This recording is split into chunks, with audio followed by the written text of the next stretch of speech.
everybody, and a really warm welcome to the Fifth Estate at the Wheeler Centre. My name's Sally Warhaft, and I'm thrilled tonight to have our two guests joining us for a conversation about Australia, Australian culture and Me Too. It's 6 months, I think, since the Harvey Weinstein scandal erupted in the United States. It's 4 months since the Don Burke revelations, and it just seems like forever. I was thinking about it today and think I'm trying to remember life before Me Too. It seems like a lot longer than 6 months. So many conversations going on all around the country about women and men and how they relate and interact, about the workplace and about power. And so it was time for us to bring that conversation into this little forum. Kate McClymont is an award-winning investigative journalist with Fairfax. She's won the Gold Walkley, she's won 4 other Walkleys, she's won Quills, she's won medals and is in the Hall of Fame for media. There must be some trophy room, a bit like Federer's, I suspect. I think it's called an attic. And of course, Kate led the investigation into Don Burke with the ABC. George McEncroe is the CEO and founder of Shebah, which is Australia's ride-sharing service for women. It's an all-female fleet of drivers providing worry-free transport for women and children. And George I'm sure, is well known to all of you too as a broadcaster, a stand-up comedian. She's also a teacher. And it's just a thrill to have the two of you here tonight. Please give them a warm Wheeler welcome.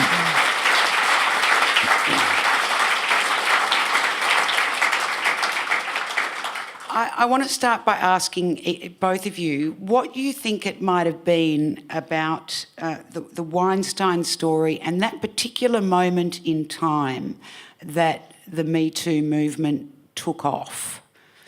I sort of wonder whether people wanted it to take off when Donald Trump was saying, you know, we're going to grab them by the pussy. And there was such shock and revulsion in the USA, but it went nowhere.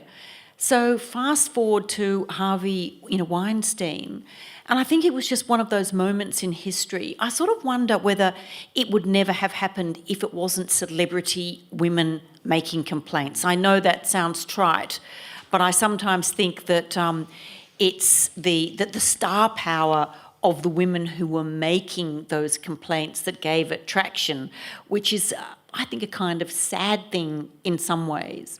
But you then look at it and think, okay, that's fine. But that really has provided the momentum all around the world, and especially here, journalist Tracy Spicer.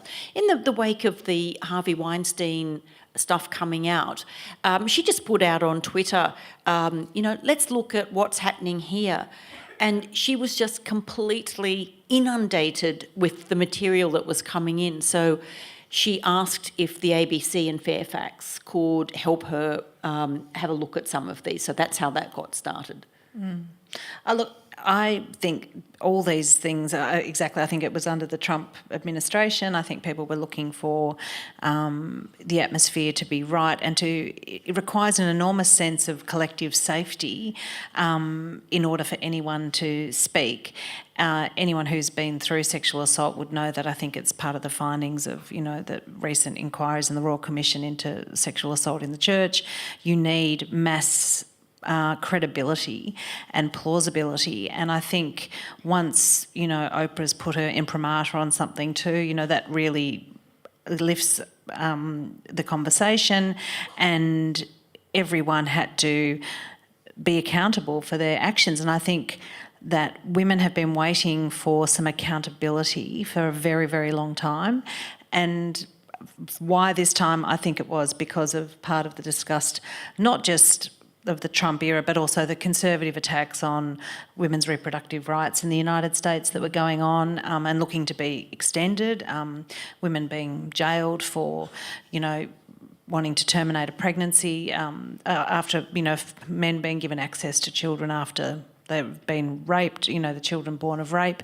Some just outrageous decisions that were happening, and I think this groundswell of fury. They were trying to stack the Supreme Court, yes, so that they could overturn the famous case Roe versus Wade. So I think, behind it was just a general assault on women's rights to being, and then things like The Handmaid's Tale come out as well. And I think those things all feed in. And people are saying this is actually not such science fiction. This is very real.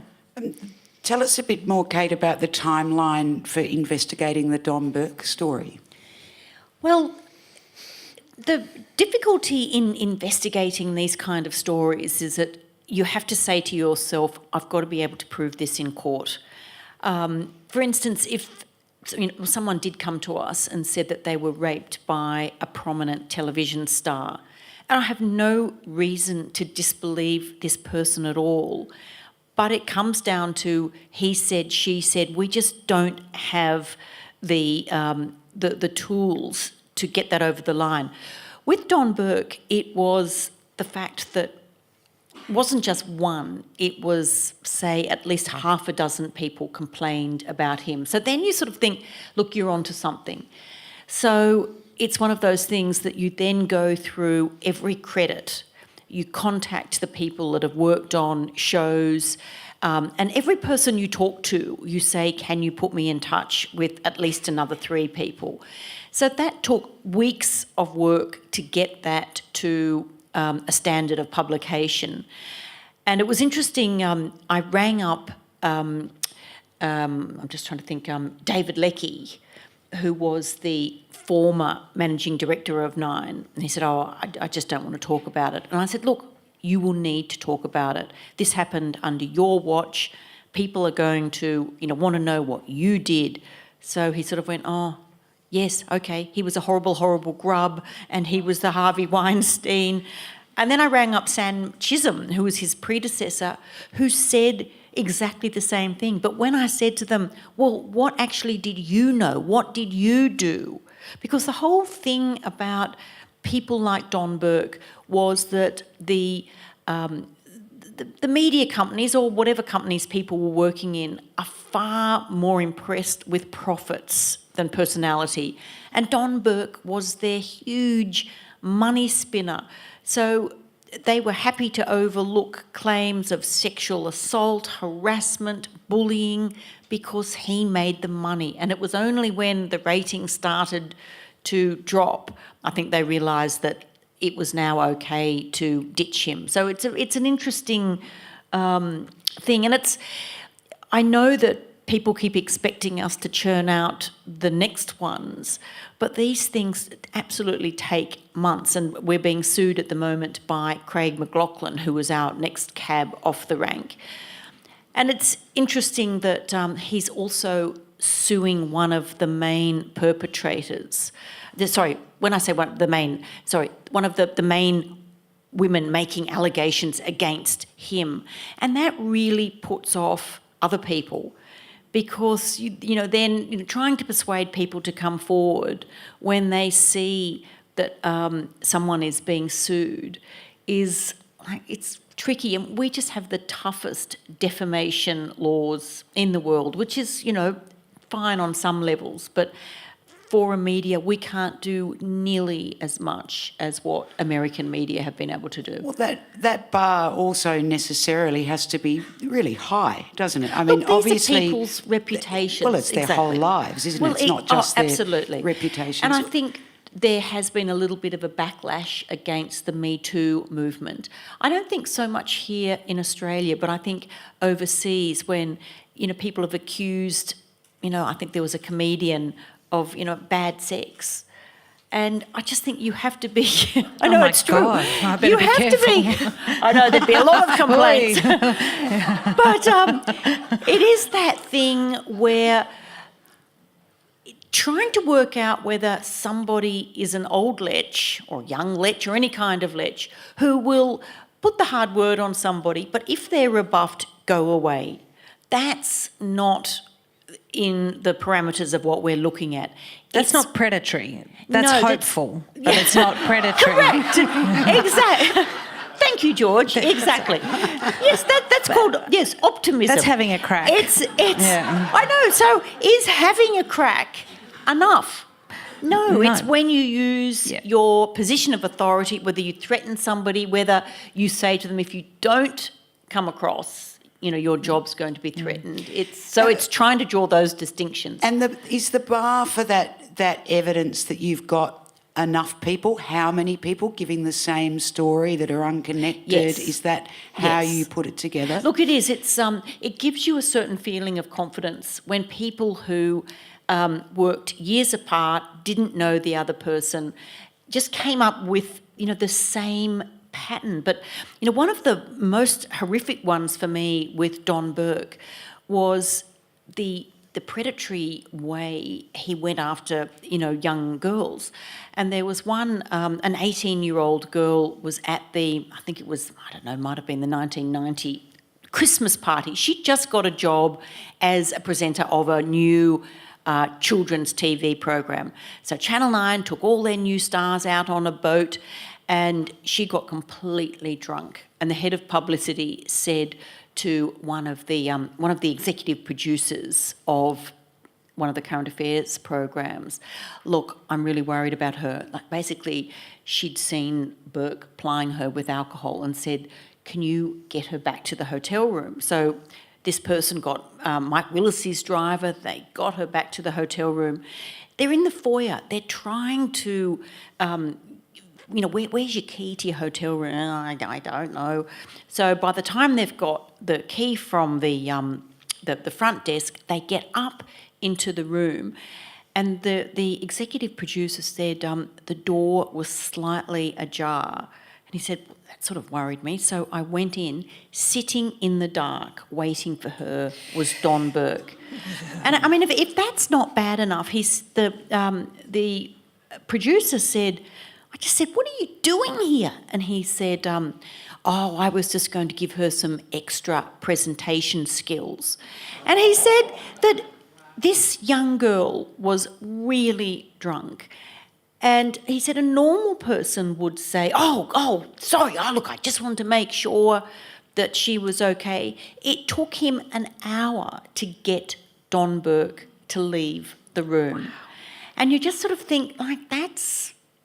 Terrifying. It is. It's terrifying. And all the people that turned their backs and watched it happen. Is there a survivor's guilt, do you think, amongst some of these people who, now that I think there was no legislation against bullying in the workplace as we have now. No sense, it wasn't legislative about, that there weren't laws passed. But do you think there are people now who see what their inactions did that makes them look back in yes, and I think guilt? A lot of men in power don't realise the effect that this behaviour can have on you. A lot of the women we spoke to about Don Burke were really enthusiastic about a career in television, and instead they had to put up with, his lewd, revolting, behaviour. He made one woman watch a bestiality movie.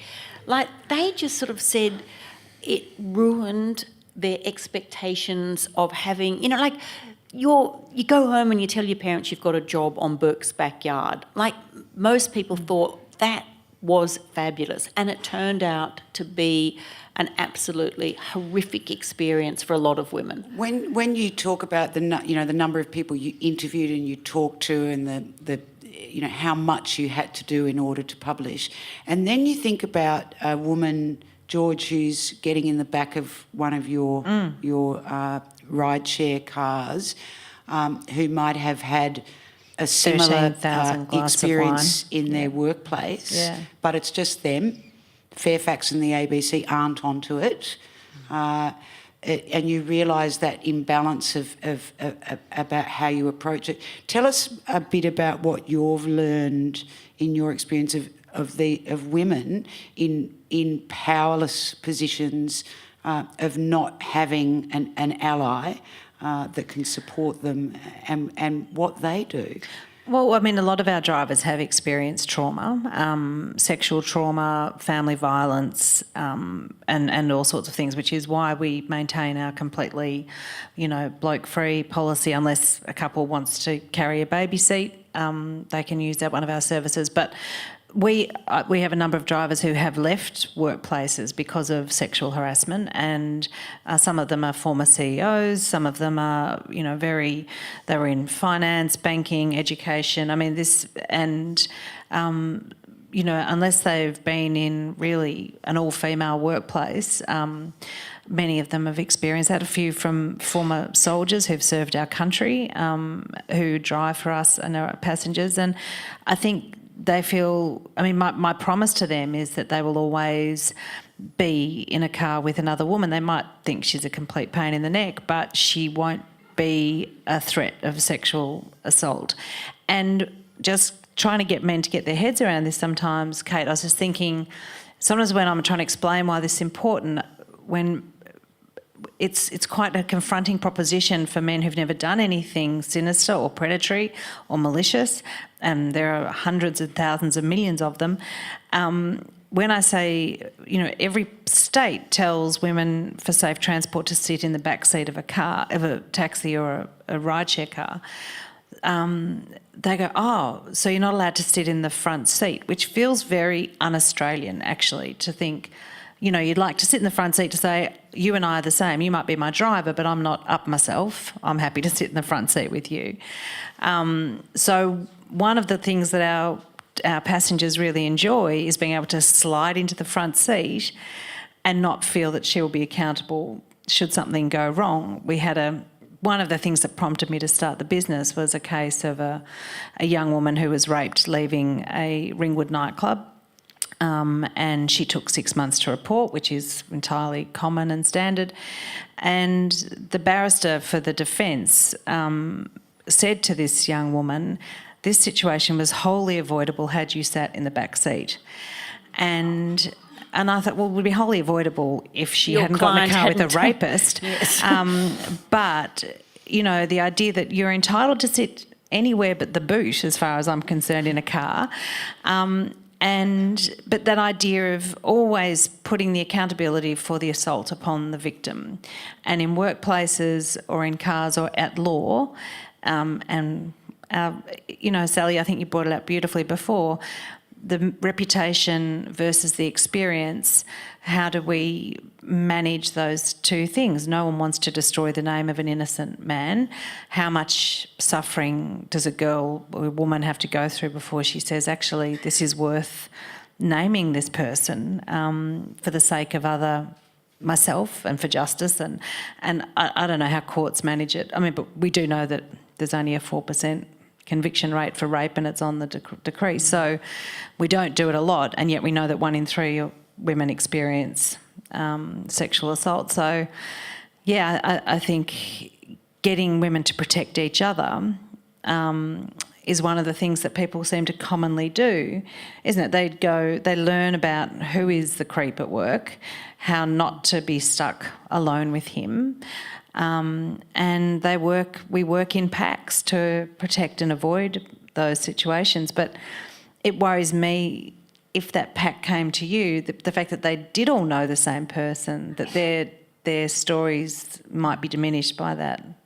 Well, I know that some people came to us about a judge, and one person went home in the car with this person, and they all rang each other and went, oh my God, did X go home in the car? And they were all ringing saying, are you okay? And she said, yeah, why? Nothing did happen, but it is that word of mouth. It is. Of looking out for other people. And it's not adequate. George, you started Shebah before Me Too. Yes. So cool antennas. I'm a visionary. Yeah. But there's a sort of sense of connection in that timing. You've both experienced backlash, and I'd like you to each, George, you go first, talk about what that's been like. Well, obviously, it's very distressing. I've had death threats, and I've lost members of my family over it. It's been I've been accused of gender apartheid. I've had shock jocks on radio try and tell me that I'm trying to divide the country. People tell me it's incredibly radical. People tell me it's incredibly conservative. People think I'm a militia front for an Islamicist movement. I knew they'd find out one now's day. the time yeah. to come out and tell everyone. But no, it's been such a range of experiences. But whenever I say to these people, look, we've got our exemptions. There are exemptions under the Equal Opportunity Act for this reason. There are only 4% of drivers of cabs are women. Only 10% of drivers of Ubers are women. Women are good drivers. They're cheaper to insure. There's a whole lot of reasons why we would like to have the option, when we are told from the time we're little girls, whatever you do, don't get into a car with a strange man. But unless you want to drive yourself everywhere and stay sober, and I certainly do not, I want to be able to get in a car with... it shouldn't seem such a radical notion that if I can see a GP that's of my gender and that's not sexist, how much more vulnerable might I be if I'm 18, drunk, in a car that travels at 100 kilometres an hour with the doors that locked, with a driver I don't know? I mean, for me it made perfect sense. But the backlash was vicious. It was scary. I would say to some of these radio announcers, if you can tell me how Shebah makes men less safe in any way, I will shut the app down tomorrow. And then there was just a lot of gold fishing after that, which was kind of good, because it's not like this finite fun pie where, if I take my slice, there's less for them. I wonder if there's sort of chat about that, say, at the Melbourne Club. I don't think it's big on the agenda. The backlash is unpleasant, it's relentless, and it takes a toll on your mental well-being, I think. But what about the support? The support has been extraordinary, and so many men have been absolutely brilliant. And one chap wrote on our Facebook page, I can't use this service, and that's what makes it so fantastic. So, I thought, oh, you're gorgeous. I wonder if you're single. Anyway, prob's not. But yeah, we've had a lot of very loving and understanding men who have had that anxiety for their daughters, and the amount of time. So, when I was teaching at night school, I was teaching events management. The class would start at 6, it would finish at 9, half men, half women.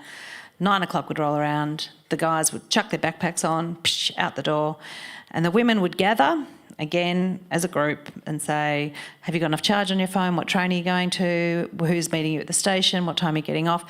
And I was thinking, and having my own children, I've had 4 children. I know, you can't believe it's true, but I have. I look about 12. But I have 3 sons and 1 daughter, and just witnessing the ways in which my daughter interacted with public transport compared to my sons, and that her life and her friends just engaged with the world on a very different footing. And as a fundamental thing, how I move through the world matters, and whether I can study late, dance late, drink late, see a late show at the festival, whatever it is. We shouldn't always be having to check over our shoulders and live in fear. So, build a business. It's so easy. And has it gone beyond Victoria yet? Yeah, it's national. Yeah, oh, wow. So we're national. We went national within a year. So we've got over 1,000 drivers now, and women can drive with their babies in the car, and that's a really nice feeling for them too, so they can have their kids with them, and women passengers don't mind. They say, oh, it's good, I get to travel with a toddler that's not my own. Awesome. Are there any drivers there that would like to borrow mine for a while? You could expand Lisa, your service, baby. George. Oh, I can see a stream here. So. Kate, is there anything in the movement here in Australia that's particularly Australian? No, I don't think so. No, I don't think it's particularly Australian, but I do think some of the reactions may be a bit Australian in that, some of the Aussie blokes saying, oh, come on, a bit of a pinch on the arse. What's wrong with that? And I said to one of them, okay, so if you were in your workplace and a colleague, maybe a male colleague of yours, came up and did that to you at your work, would you think that that was fine? And he sort of stopped and thought, well, actually, no, I wouldn't. But it's that thing of women aren't good sports anymore. We should have just, Political correctness gone mad. Mad. I can't grab anyone by the breasts anymore at morning tea. Oh, I know, exactly. Yeah. I can't squeeze anyone's breasts It's anymore. Aren't they outrageous. mean? There's hardly any point in getting up and going to work anymore. I know. And in fact, there was one in Sydney just recently where a partner of a major law firm has had to step down after multiple complaints have been made against him. But I heard that at the office Christmas party this year, he was saying, oh, this Me Too movement, it's marvellous. I am all for women empowering themselves and holding these people to account. And the women at the Christmas party are spluttering into their drinks. And in fact, that's what triggered the complaint. One of them just said, a lot of these people have narcissistic personalities, and really one can't sympathise or understand the effect that their actions have on other people. And also, a lot of these people think they're God's gift. What's not to like about about me? You should be so trusting lucky. Yes, exactly. I'm thinking beyond Me Too, recently, really recently, in the last sort of weeks, just in Australia, we've had leaders falling like flies for all manner of reasons. Obviously, Barnaby Joyce, Robert Doyle, but also the Deputy Commissioner of Integrity for Victorian Police here for racist rants on the internet.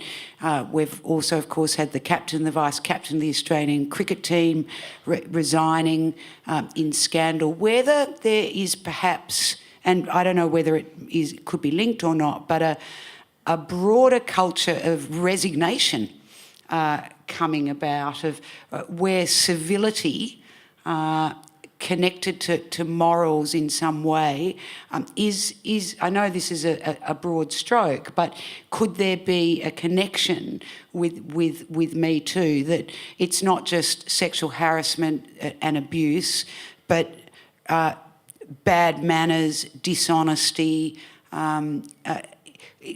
Is it possible that we could be ushering in a new era of civility? Could that possibly come? No.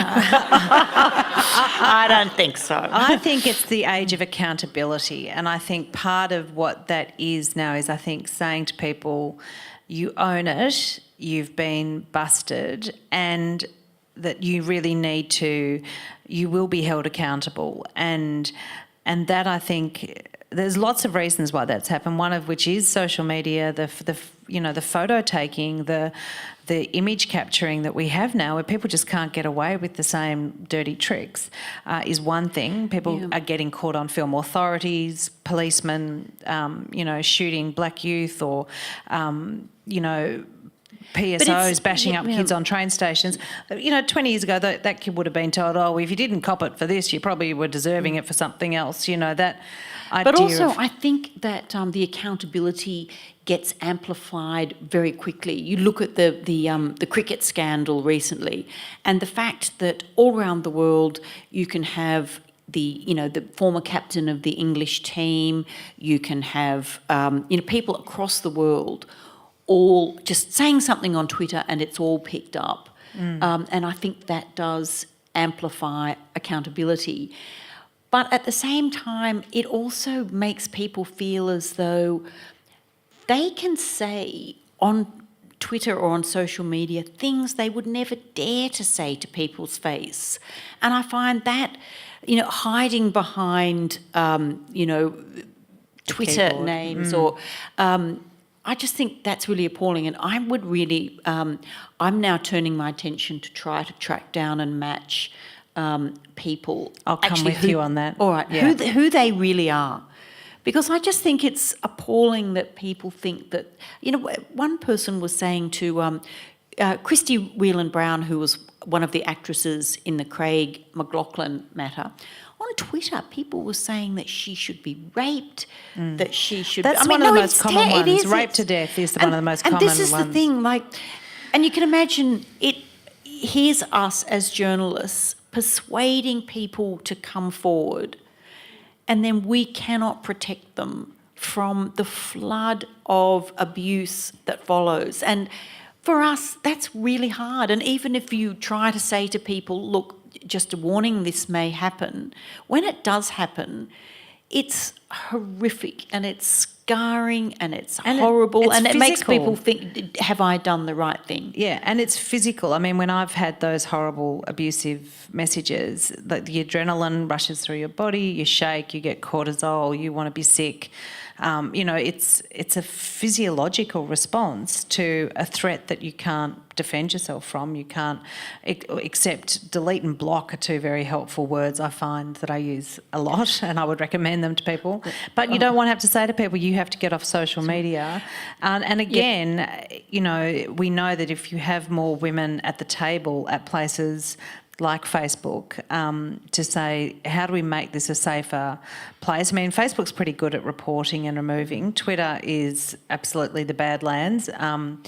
But, again, I think that time will come. I think people will recognise that that is an extension of our interactions and they will be traceable. But, But back to your point, I do think that the Me Too movement has broadened out in all sorts of beneficial ways. For instance, pay equity is something that is really a scandal, that most women in the workforce do not get what their male counterparts get. And often it's because of different personalities. I think there was a statistic that men were either 3 or 4 times more likely to go and ask for a pay rise. And of course then you're 3 or 4 times more likely to get it. And women tend to hope that they'll be recognised for the good job that they do. And, life doesn't work like that. But I've seen other studies too where people say even when the two go, likability and ambition are correlated for men very strongly. And if it's men on the selection and likability panel. and ambition, Lady Macbeth didn't get her very far. But, it's not seen as a likeable quality in a woman to go for those same positions and for that same pay equity.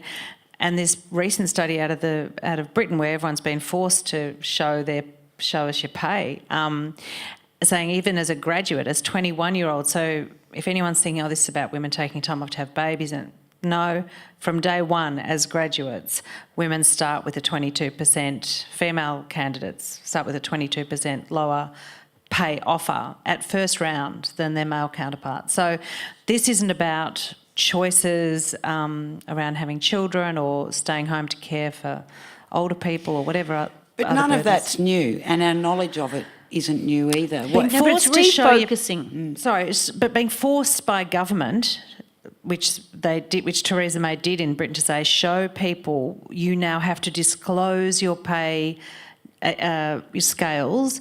And unconscious bias is exactly that. I mean, I think people hires like, pays like. And many, many directors and board members were genuinely horrified to discover that their female employees were getting paid so significantly less than their male counterparts. And it was a shock. But again, it's being accountable. It's somebody saying... I mean, I've been working in IT now with a couple of firms where everybody's pay is on a board and everyone's saying, that's really radical. And the director who runs this company said, if you can't articulate a position and a corresponding price for that position, you shouldn't be starting a business. So if you can't come up with why, Bill gets paid X and Mary gets paid Y, don't be in charge of a company. Go back and write the paragraph again, idiot. You've got to think it. If you can't explain why you're paying someone what you're paying them, you shouldn't be paying anyone at all. You should go back and start doing business maths. Do either of you, both of you, have a sense of where this might be heading, whether it is a social movement that is going to change things as it goes, or will it Well, I think peter once out? there was a fantastic piece in the New York Times in December where they actually looked at the Ford factory in Chicago and just looked at blue-collar workers, women, and what they had to put up with was so horrific. And there's that inequity of often you're a single parent, you need this job. So I think when we start looking at non-celebrities, looking at other areas throughout society where this is happening, I think that's when you're going to see change. And in that case, I hate to say this, but when lawyers become involved, things tend to change. If people threaten to sue, I sort of actually hate myself for saying that because I think it's lawyers, terrible. But anyway, I think that's what makes businesses understand. If they think there's going to be a threat to their profit, that will make them stop. And politically too. I mean, I think this Me Too movement moving into this now movement, an organised, structural, possibly a referral basis where girls and women or anyone, men are also sexually harassed in the workplace, so that they can report, and at least agencies that have properly been structured can gather data, because if you don't have data, anyone can dismiss what you're saying as, oh, that's just another feminist, poor, ridiculous argument. You need that data. So the Me Too movement is going to move into an organised referral service. So if I am the 15-year-old working in a fish and chip shop and Mr Kafoops has got his nudger running up against me while I'm trying to do the fish and chips, I can ring in and say, this is happening to me, like the 1-800 RESPECT number, like Lifeline, like Kids Helpline, and actually say, what are my options, what are my rights, and have somebody who is believing you. You can remain anonymous, you can refer it on, but we have no service in this country where people can except via their union, and if they're not in a union or they're outside that, make an anonymous formal complaint. So at the very least, we will have data on how many people use that service and use that option, which I think is, a brilliant step forward. Until society changes, where in the past those who've made complaints have had trouble getting other jobs. Once it's known that you have made a complaint, you're then branded as a troublemaker. And I think until that changes, which is when directors get in trouble too, or management gets in trouble for having where the inaction starts to have a penalty. And I think that's your job, and now that I run a business myself, and we've had discussions about the way people speak to each other on social media, and saying you will be removed from the platform because social media is another extension of our workplace, and if you're making people feel unsafe there, you're gone, because you can't play nice, you don't get to play at all. Can you tell us a bit about your experience, George, of becoming a CEO, of setting out on your own to start a business? Oh, yes. Oh. No, look, it was quite by accident. I mean, I just knew what I didn't want, and then I started to think about what I really wanted. And so Shebah started as with a name called Mum's Taxi, which all my friends said, oh my God, that's the frumpiest, stupidest name, change it. So I did, because they're smarter than me. And I started with a GoFundMe page, and I gradually, I just listened to podcasts and thought, look, I'm a literate person living in a relatively free country. I can have a crack at this. And I couldn't afford a house. The bank wouldn't give me a loan because I'm a single mum with 4 kids and not a good investment for the bank. And I looked at becoming an Uber driver to supplement my sporadic income, and thought I'll start a company that other women like me might fancy driving for if they don't want to drive around drunk men at night. So I guess becoming a CEO has been really interesting in meeting with lots of blokes, and even the prospect of a women's only rideshare service from an investment point of view could be seen as quite threatening. It holds a little bit of a mirror up. So sometimes it's the first time men think, oh, women don't actually engage with transport in the same way that I do. That can be a bit challenging.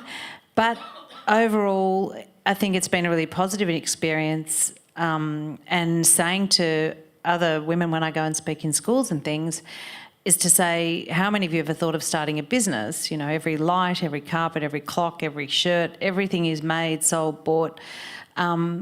You know, women often opt out of those ideas. I think they have a sort of what we call a confidence gap in the tech world. And once it's filled, and I had to fill mine up just running at a rate of knots, but I found a lot of support, and I found a lot of people who wanted the idea to succeed because the service was so wanted, especially amongst the disability community. If you're a woman with an intellectual disability in this country, you have a 90% chance of being sexually assaulted.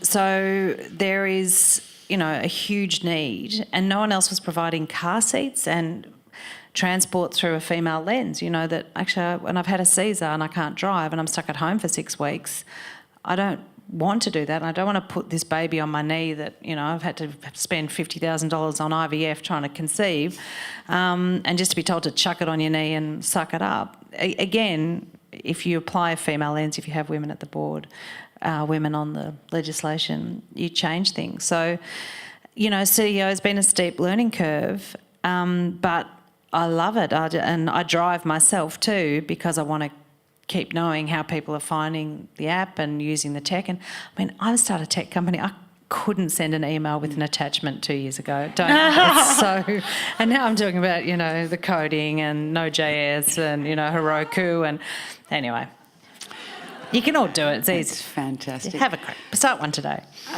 Kate, what about your reflections? You know, if you go back to when you published the Burke story and where that is now, where you are now, what you would like the focus to be now?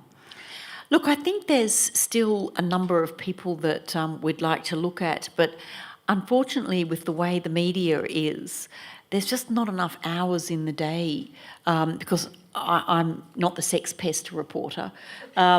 You know, it's been interesting doing it, but I'm an investigative journalist. I have other sort of corruption to look at.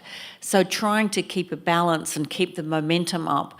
But I really admire Tracy Spicer for, you know, doing this and really embracing it. And having one person as the focus, I think, has been really handy here. But sometimes I just sort of think, wow, the abuse that she gets on social media.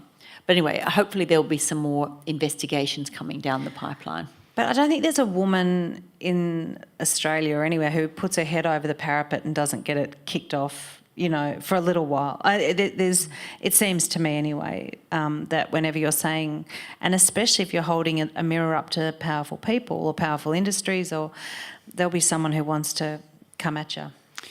Well, Kate, you've set a very high bar for that investigative level, which is a great thing, so that men are not... so that standard should be as high as a Kate can set. We don't have that many investigative journalists like you in this country, so perhaps it's going to slow down a bit. Oh, look, it's just corruption in general, not just sexual misbehaviour and harassment. But and you know what? One of the things I absolutely loved about it was working in tandem with the ABC and with Tracy. There was something sort of, you know, really empowering about a group of you working together, because I usually work by myself. And, you know, it was great sort of, you know, talking to people saying, oh, you'll never believe it, I've just tracked down so-and-so and they've just said this. And then somebody else will say, oh, that fits in with what I've been told. And in the wake of the first Don Burke story, we were just inundated, not with just more Don Burke stories, but with more, you know, other people. And I just think if I didn't do anything else for the next 2 years, there's enough investigations in this field to keep going. So would anything shock you now? Is there any person you can think of that you go, there's no way they would have ever done anything like that? Yeah. Yeah? Oh, absolutely. Oh, good, okay. That's good. That's good. That's great. I don't know. It's sometimes you think, no, I really don't believe that. Yeah, Like, really? oh, yeah, Okay. really. It's interesting. And that's a gut feeling that you just... No, it's more sort of like the office that this person holds. You just sort of think, wow. But again, it's such a high standard of proof. And also, persuading people to come forward is not that easy. Like, they might be able to, talk amongst themselves, but wanting to give an interview to a major paper or to appear on the ABC, it's easier said than done. You have to be a fairly brave person, and also, be willing to accept, why aren't you being raped? All those horrible things that come after it. And I often think of that Ricky Nixon killed a schoolgirl thing, where somehow a 15-year-old schoolgirl was more in trouble than a 45-year-old businessman for being more conniving and manipulative. I just thought, wow, up can be down and black can be white, if the story's in the hands of the right people. If you'd like to ask a question, put your hand up, and if a microphone goes in it, start talking.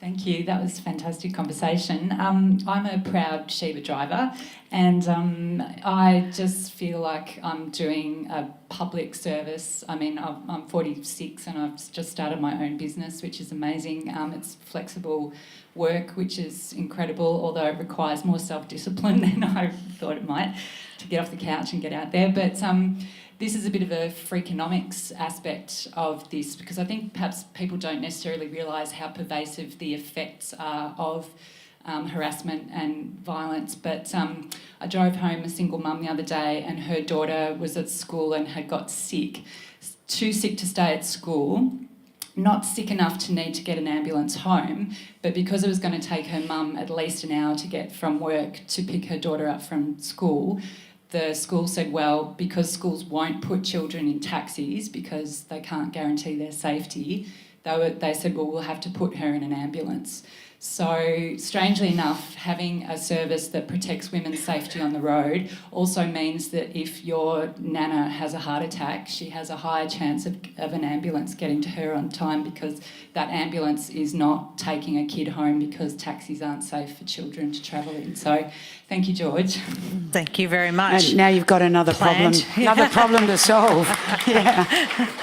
Thank you. Hi, thank you so much. That was really, really wonderful.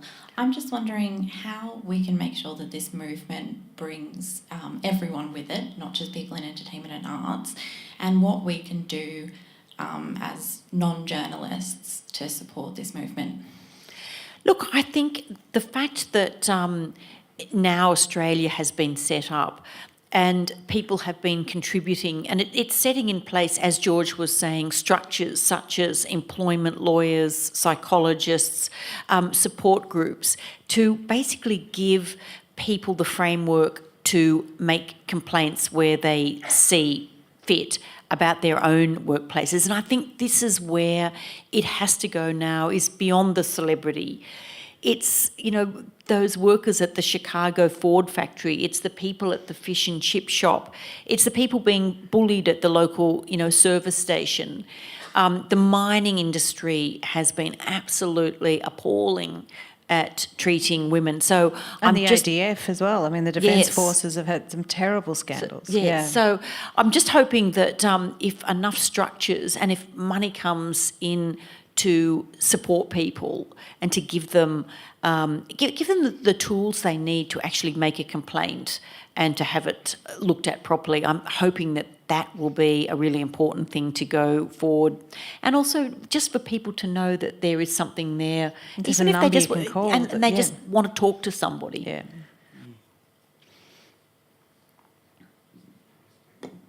Thanks so much. I think that the accountability and the punishment, and these are good things, as are the solutions like Shebah and so on.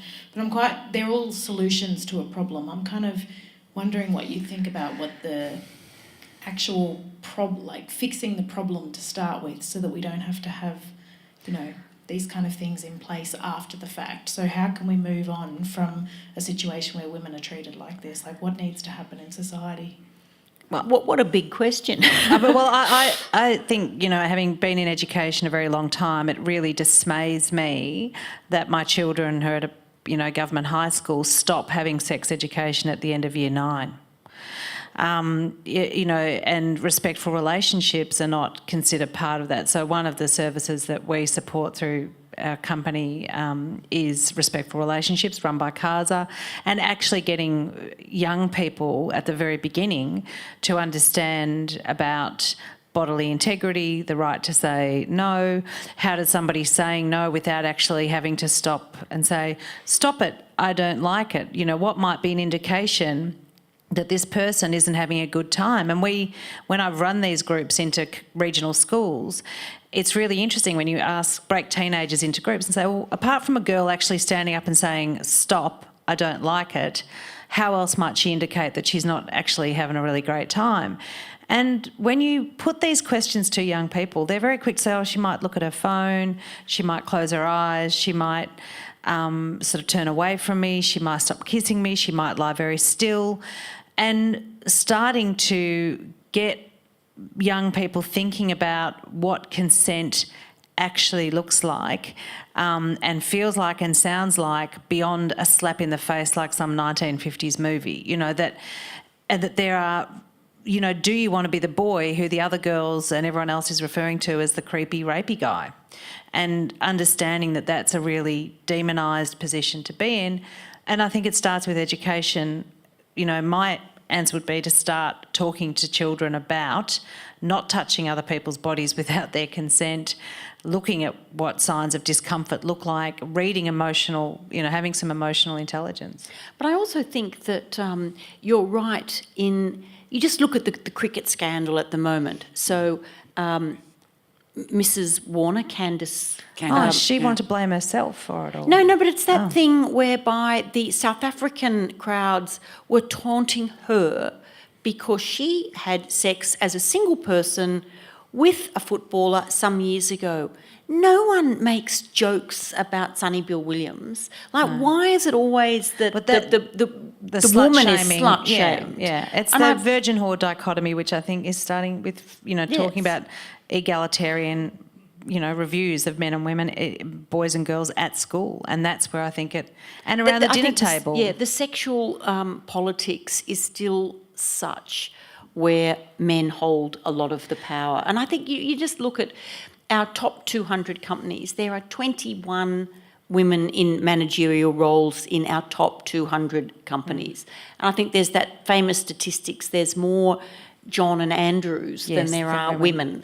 And no matter what people the Boston Consulting Group came out to Australia recently. I was hosting a conference and they said if you put 3 women on a board, you will increase your profits by 30%.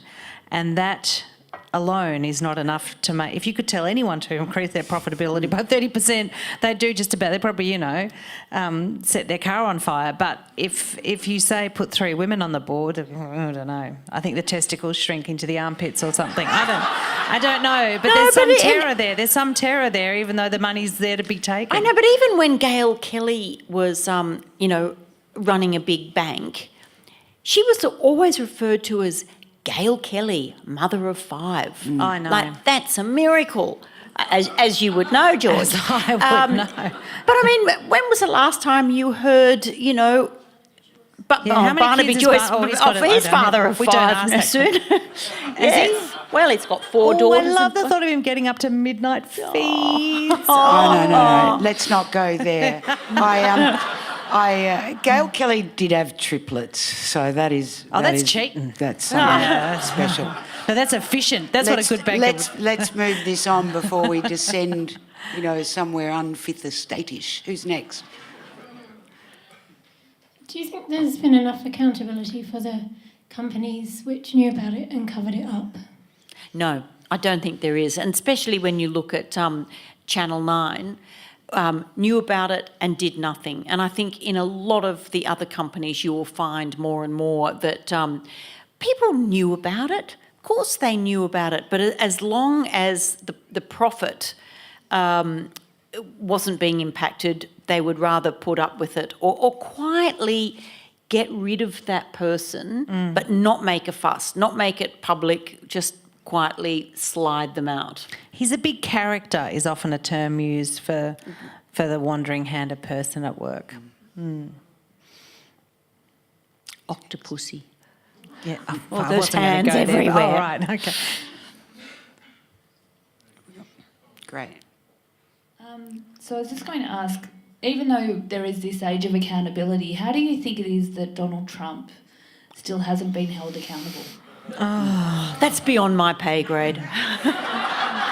I don't understand. I seriously, I don't get it. Like, if that had been, imagine if Malcolm Turnbull had said those things. Well, Lucy would have punched him out for sure. Yeah, no, it's a very strange American cultural thing that I can't begin to imagine how he got there. But I don't understand the NRA's role either. There's so much I don't It's understand. a significant block, though, isn't it? I mean, I would have thought it doesn't matter what goes on when the President of the United States is able to shake those kind of allegations off. What does that say? Who's the latest one? Stormy Daniels. And I do love the fact that Donald Trump's lawyer has said, I paid her off. Donald didn't even know anything about it. Out of the goodness of my heart, there was nothing in it, but I just thought I'd give her $110,000 as you do. Yeah, well, I really like you. I'm happy to pay you that Thank on the you. way. It's all right. If you get a parking ticket, I'll pick it up. No way. No, people don't do it. It's implausible. As one of the few token males here, could I just ask a question for balance, perhaps? You probably have to be a bit careful, but thinking of Geoffrey Rush, he has been treated apparently shamefully by the Sydney Daily Telegraph, and it doesn't seem like there's a lot of other people coming forward against him. So is he a victim? Look, I think the courts will have to decide that. And I think that's a really vexed issue, because I think perhaps there could have been a bit more work done in that sphere.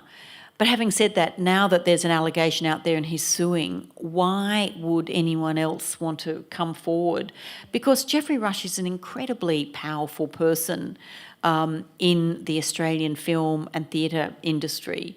And again, it's hard to know whether he's sort of, a bit of a try-hard and takes being rebuffed very happily or not. So I just don't know where that's going to go, but it's a really interesting, and it just sort of, I think, puts shivers down the spines of journalists when you sort of think, look what can happen if I think you go off and you haven't got the story quite sewn up or quite there. And I think it's the age of sobriety too. I mean, I think this is a big call to action for a lot of people to be sober at work, for workplaces to be very mindful of what gets consumed, and it doesn't matter now whether you are in the arts and you can be larger than life. Everything is a professional sphere, your social media profile, your Facebook, and we just have to be on guard and keep our hands in our pockets if we don't know where else to put them. I think there's a whole generation of people who were in a different time who will be very anxious about some of the things they'd said and done, and be thinking, was that actually a criminal act, and will I one day be, held accountable for that? The thing that fascinates me too is the power of redemption. Will people like Kevin Spacey come back? Will Harvey Weinstein? Is there enough apologies that you can say? Louis C.K., I mean, one of my absolute idols, and we heard about his behaviour, and a lot of male comedians here really said, shut up, he never did it, it's all made up. But Except he came out and admitted it. Steve, did. I think Steve Smith is going to play cricket again well before Harvey Weinstein makes a movie. I'd just like to say you are not a token male in this room. There are a lot of men here tonight, and thank you for giving me an opportunity to say so. What is interesting to me tonight is how many women have put their hands up to ask a question, because something else we know is that so often in public forums, men's hands go up first. and in greater numbers. So I'm really glad you got to ask a question. It was the last question. I'm sorry our time is up. It's gone really, really fast. It's been thoroughly interesting conversation, as I expected it would be. And I'm really, really grateful, Kate McClymont and George McEncroe. Thank you, Sally. Thank you very, very much. Thanks so much. Lovely. And thank you, all of you, for coming tonight. Have a great night. Thank you. Visit wheelercentre.com for the best in books, writing and ideas from Melbourne, Australia and the world.